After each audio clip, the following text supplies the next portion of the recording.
Good morning students.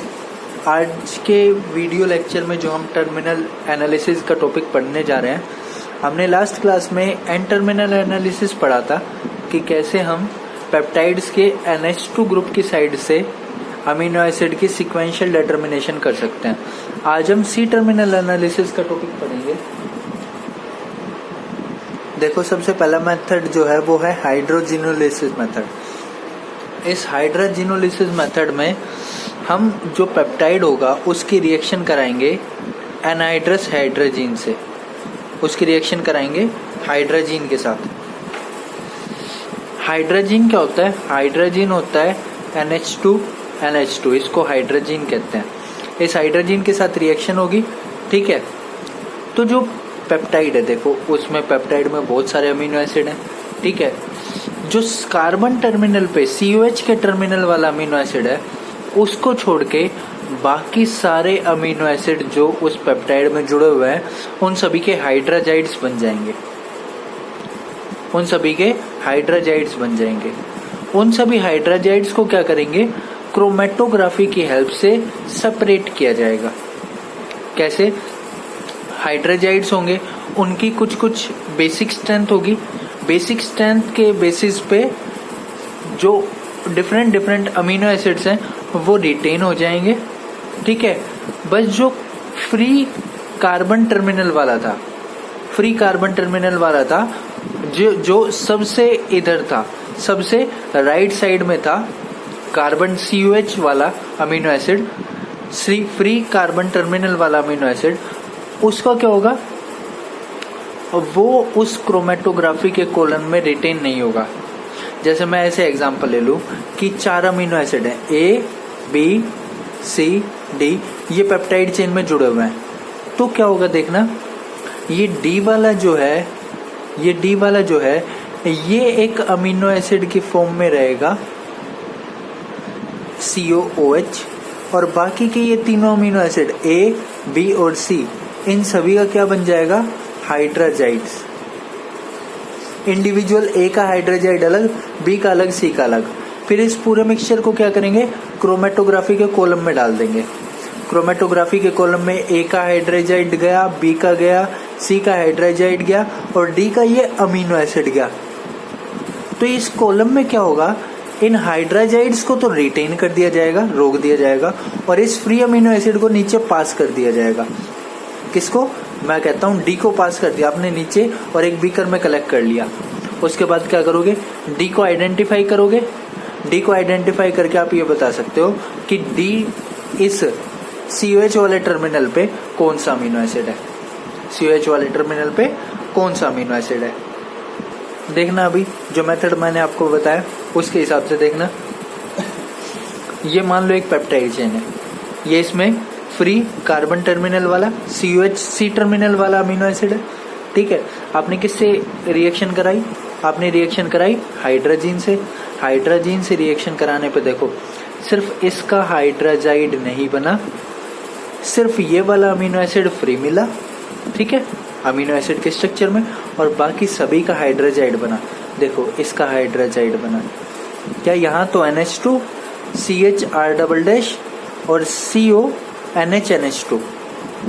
हाइड्रोजाइड कैसे बनता है? देखो, इस बॉन्ड की ब्रेकिंग होगी, यहाँ पे H लगेगा, यहाँ पे NH2 लगेगा, ठीक है। ऐसे ही यहाँ पे इस बॉन्ड की ब्रेकिंग होगी, यहाँ पे H लगेगा, यहाँ पे NH2 लगेगा। तो इंडिविजुअल हाइड्रोजाइड्स बनेंगे सभी के, सिर्फ इस कार्बन टर्मिनल वाले को फ्री करके, इसको छोड़ के, ठीक है।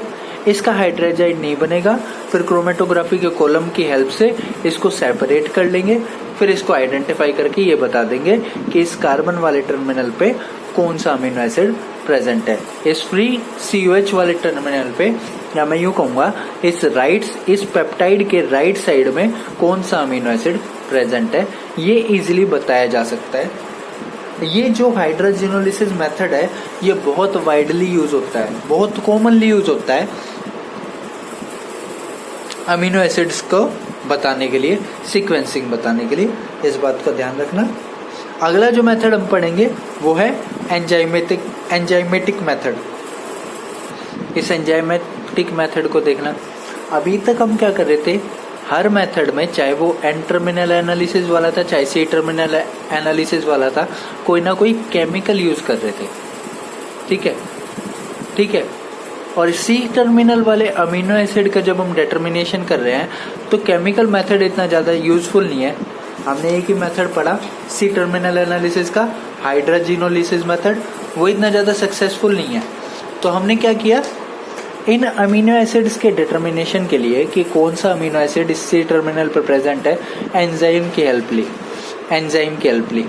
एंजाइम देखना, जैसे मैं यहाँ पे एग्जांपल लेता हूँ। एंजाइमेटिक मेथड में मैंने क्या डाला, कार्बोक्सी पेप्टिडेज डाला। कार्बोक्सी पेप्टिडेज जो पैंक्रियाज से मिलता है उसको डाला। अब एक चीज देखना, वो क्या करता है, वो पेप्टाइड लिंकेज में जो फ्री कार्बोक्सिल टर्मिनल वाला अमीनो एसिड होता है उसको क्लीव कर देता है। देखो जैसे ये अमीनो एसिड, ये पेप्टाइड की पूरी चेन है। कार्बोक्सी पेप्टिडेज जब मैं डालूंगा तो वो क्या करेगा, वो यहाँ से इस फ्री कार्बोक्सिल वाले की हाइड्रोलिसिस करेगा। देखो यहाँ पे वाटर भी लिख रखा है, यहाँ पे जोड़ा जाएगा H, यहाँ पे जोड़ा जाएगा OH। एक तरह से हाइड्रोलिसिस ही हो रही है। ठीक है, यहाँ पे जब मैं H जोड़ूंगा तो देखना ये क्या बन गया, ये एक अमीनो एसिड बन गया जो सी टर्मिनल पे था, और ये पेप्टाइड की चेन ऐसी की ऐसे रहेगी। ठीक है, अब अगर मैं इस अमीनो एसिड का पता लगा लूं कि कौन सा ये अमीनो एसिड है, तो मुझे ये पता चल जाएगा कि इस पेप्टाइड चेन में इस कार्बन सी टर्मिनल वाले पे कौन सा अमीनो एसिड है, ये पता चल जाएगा। अब इसके बाद देखना, मैंने एक का पता लगा लिया, ये बाकी की चेन रह गई। अगर मैं मानूं कि ये पहला अमीनो एसिड था जिसका पता लगाया, तो देखो इस दूसरे नंबर वाले अमीनो एसिड पे अब कार्बन टर्मिनल फ्री हो गया। फिर से मैं कार्बोक्सी पेप्टिडेज डालूंगा, फिर से क्या होगा, यहाँ पे क्लीवेज होगी, यहाँ पे H लगेगा, यहाँ पे OH लगेगा, और ये अमीनो एसिड जो है वो अलग निकल जाएगा इस पेप्टाइड पूरी चेन में से। ये अमीनो एसिड अलग निकल गया। अब ये इस अमीनो एसिड का पता लगा लूँ तो मुझे पता लग जाएगा कि दूसरे टर्मिनल पे कौन सा अमीनो एसिड था। पहले का यहाँ से पता चल गया, इसी स्टेप को दोबारा रिपीट किया तो दूसरे का पता चल गया। और इस तरीके से n number of step repeat करूँ तो n number of amino acid जो इस पर्टिकुलर पेप्टाइड चेन में जुड़े हुए हैं उनका मैं पता इजीली लगा सकता हूँ इस एंजाइमेटिक मेथड से इजीली पता लगाया जा सकता है।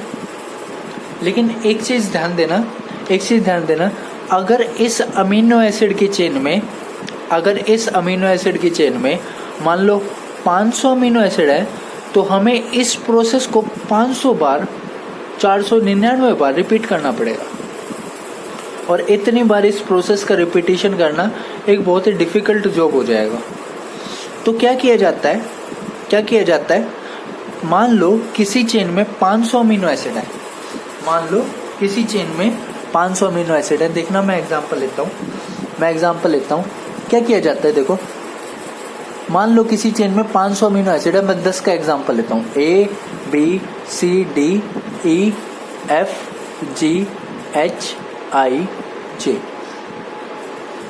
ठीक है, अगर मैं सीक्वेंशियली एक एक करके पता लगाऊं तो मुझे 9 बार इसका बॉन्ड तोड़ने की जरूरत। पहले मैं J को पता लगाऊंगा, फिर I को, फिर H को, फिर G को, फिर F को, तो ये टाइम बहुत ज़्यादा कंज्यूम करेगा। मैं क्या करूँगा, इस पेप्टाइड को छोटे छोटे हाइड्रोलिसिस करके इस पेप्टाइड चेन को छोटे छोटे पार्ट में बांट लूँगा। देखना, अब तीन अमीनो एसिड की एक पेप्टाइड चेन होगी, F G H I J। अब एक चीज देखना कि ये पेप्टाइड चेन अलग है, ये पेप्टाइड चेन अलग है, ये पेप्टाइड चेन अलग है। अब अगर मैं वही मेथड इंडिविजुअली इन सभी पे लगा दूं तो मैं ये बहुत ही कम टाइम में पता लगा सकता हूँ कि यहाँ पे कौन कौन से अमीनो एसिड, इस पेप्टाइड चेन में कौन कौन से अमीनो एसिड प्रेजेंट है और किस अमाउंट में प्रेजेंट है। मैं क्या कहना चाहता हूँ आप लोगों को कि जब एक बहुत बड़ी पेप्टाइड चेन होती है जिसमें 400, 500 या 600 अमीनो एसिड हैं प्रोटीन में, तो एक एक करके उनका पता लगाना बहुत मुश्किल होता है। तो क्या करते हैं, हम उन पेप्टाइड्स को, उस प्रोटीन की इतनी बड़ी अमीनो एसिड की चेन को छोटे छोटे पार्ट्स में बांट लेते हैं। छोटे छोटे पार्ट्स में बांटने के बाद हम हर पार्ट में जो अमीनो एसिड प्रेजेंट होता है उनका पता लगाते हैं। देखना, अब मुझे यहाँ दो बार सी का, बी का, ए का, यहाँ मुझे प्रोसेस बहुत ज़्यादा बार रिपीट करनी पड़ती। छोटे छोटे पार्ट्स में मुझे प्रोसेस तो बहुत ही ज़्यादा बार रिपीट करनी पड़ेगी, लेकिन सब पे अलग अलग करनी पड़ेगी। और उस सब पे अलग अलग करने का एक फ़ायदा होगा कि थोड़ा सा टाइम कंज्यूम कम होगा, जो हमारे लिए बहुत बेनिफिशियल होता है। और देखना, यही बात यहाँ समझाई गई है, यही बात यहाँ समझाई गई है कि एक्चुअल प्रैक्टिस में ये पॉसिबल नहीं होता कि डिटरमाइन करो, ये डिटरमाइन करना पॉसिबल नहीं होता कि सभी अमीनो एसिड का सीक्वेंस एक एक करके रिमूव करे, एक एक करके अमीनो एसिड्स को रिमूव करे और फिर हम पेप्टाइड्स का पता लगाए। हम क्या करते हैं, पेप्टाइड की चेन को हाइड्रोलिसिस के थ्रू, ठीक है, स्मॉलर पेप्टाइड्स में, छोटे छोटे पेप्टाइड्स में तोड़ देते हैं। डाईपेप्टाइड, ट्राईपेप्टाइड, जैसे मैंने 10 अमीनो एसिड लिए और उन 10 अमीनो एसिड की एक चेन ली और तीन अमीनो एसिड के एक डाईपेप्टाइड में उसको ब्रेक कर दिया था, उस डाईपेप्टाइड में उसको ब्रेक कर दिया था। तो इस तरीके से क्या होगा, अब हम इंडिविजुअल जो डाईपेप्टाइड, ट्राईपेप्टाइड या टेट्रापेप्टाइड बनेंगे उन पे जो एनालिसिस के मेथड है उनको लगाएंगे और फिर हम पता करेंगे कि एक पेप्टाइड चेन में कौन कौन से अमीनो एसिड प्रेजेंट है। मतलब हमें पूरी पेप्टाइड चेन पे बहुत सारी बार प्रोसेस लगाने की जगह उस पेप्टाइड चेन को छोटे छोटे पार्ट में बांट के उन छोटे छोटे पार्ट्स पे वही प्रोसेस लगाने की ज़रूरत होती है अपने काम को आसान बनाने के लिए। इस बात को ध्यान रखना। ये जो हमारा हाइड्रोजिनोलिसिस मेथड और एंजाइमेटिक मेथड है, ये बहुत इम्पोर्टेंट है क्योंकि पीछे 1-2 बार यूनिवर्सिटी के क्वेश्चंस में ये पूछा जा चुका है। देखो बच्चों, हमने प्राइमरी स्ट्रक्चर एनालिसिस के जो तरीके थे या प्रोटीन के जो प्राइमरी स्ट्रक्चर था उसके बारे में सारी चीज़ें पढ़ी। इसके बाद हमें सेकेंडरी स्ट्रक्चर के बारे में पढ़ना है। लेकिन प्राइमरी स्ट्रक्चर को पढ़ना या समझना इतना ज़्यादा ज़रूरी क्यों है? क्यों ये ज़रूरी है कि हम पता लगाएं कि जो अमीनो एसिड किसी प्रोटीन में प्रेजेंट है वो एक पर्टिकुलर सीक्वेंस में या किस सीक्वेंस में प्रेजेंट है। ऐसा इसलिए ज़रूरी है क्योंकि देखो, जो प्रोटीन्स होते हैं उनमें जो अमीनो एसिड का सीक्वेंस है वो उनके बायोलॉजिकल एक्टिविटी को डिफाइन करता है, बायोलॉजिकल एक्टिविटी को डिटरमाइन करता है। और अगर वो एक पर्टिकुलर सीक्वेंस में नहीं होंगे या उस सीक्वेंस में से एक भी अमीनो एसिड को अगर रिप्लेस कर दिया जाए तो जो प्रोटीन है वो उस प्रोटीन की बायोलॉजिकल एक्टिविटी जो है वो डिस्ट्रॉय हो जाएगी। जैसे यहाँ पे एग्जांपल के लिए एक स्पेसिफिक अमीनो एसिड होता है ग्लूटामिक एसिड, ठीक है। देखो, ये हीमोग्लोबिन का सीक्वेंस है जिसमें valine, histidine, leucine, threonine, proline, glutamic acid, फिर ग्लूटामिक एसिड, फिर लाइसिन, ठीक है। ये सारा सीक्वेंस है नॉर्मल हीमोग्लोबिन में। अगर यहाँ पे सिर्फ इस ग्लूटामिक एसिड को वैलिन से रिप्लेस कर दिया जाए, सिर्फ replacement of one specific amino acid glutamic acid by valine in haemoglobin, तो जो रिजल्टिंग प्रोटीन होगा हीमोग्लोबिन वाला, उसमें नॉर्मल होल हीमोग्लोबिन की जगह डिफेक्टिव हीमोग्लोबिन प्रेजेंट होगा, जिसके कारण सिकल सेल अनीमिया हो जाएगा। किसी भी इंसान में अगर नॉर्मल हीमोग्लोबिन में ये सीक्वेंस होता है अमीनो एसिड का और इसमें ग्लूटामिक एसिड की जगह वैलिन जुड़ा हो, तो ये हीमोग्लोबिन नॉर्मल की जगह डिफेक्टिव हो जाता है और उस पेशेंट में सिकल सेल अनीमिया हो जाता है। इस डिफेक्टिव हीमोग्लोबिन के कारण ये जो सेल होते हैं ये सिकल होने लग जाते हैं, इवन जो हीमोग्लोबिन होता है वो प्रेसिपिटेट हो जाता है और वो अपने फंक्शन को प्रॉपरली, अपनी बायोलॉजिकल एक्टिविटीज को प्रॉपरली परफॉर्म नहीं कर पाता। देखो यहाँ पे लिखा हुआ है, क्या लिखा हुआ है, जिन भी पर्सन्स में डिफेक्टिव हीमोग्लोबिन होता है उनमें सिकल सेल एनीमिया होता है। In the patient suffering from this disease defective haemoglobin precipitates, ये जो हीमोग्लोबिन है प्रेसिपिटेट हो जाता है कि इससे क्या होता है, सेल जो होती हैं वो सिकल हो जाती है, ठीक है, और कभी कभी तो वो सेल जो होती हैं वो बर्स्ट हो जाती है, फट जाती है, और जिसके कारण इंसान की डेथ भी हो सकती है। इस बात को समझना कि पर्टिकुलर अमीनो एसिड्स का किसी प्रोटीन में जुड़ना एक सीक्वेंशियली बहुत ज़रूरी है। सीक्वेंशियली जुड़ना बहुत ज़रूरी है। अगर सीक्वेंशियली नहीं जुड़ेंगे तो उसकी बायोलॉजिकल एक्टिविटी कुछ नहीं है, वो बेकार है, वो यूजलेस है हमारे लिए। बाकी काम नेक्स्ट क्लास में पढ़ेंगे। नेक्स्ट क्लास में हम सेकेंडरी स्ट्रक्चर पढ़ेंगे प्रोटीन्स के।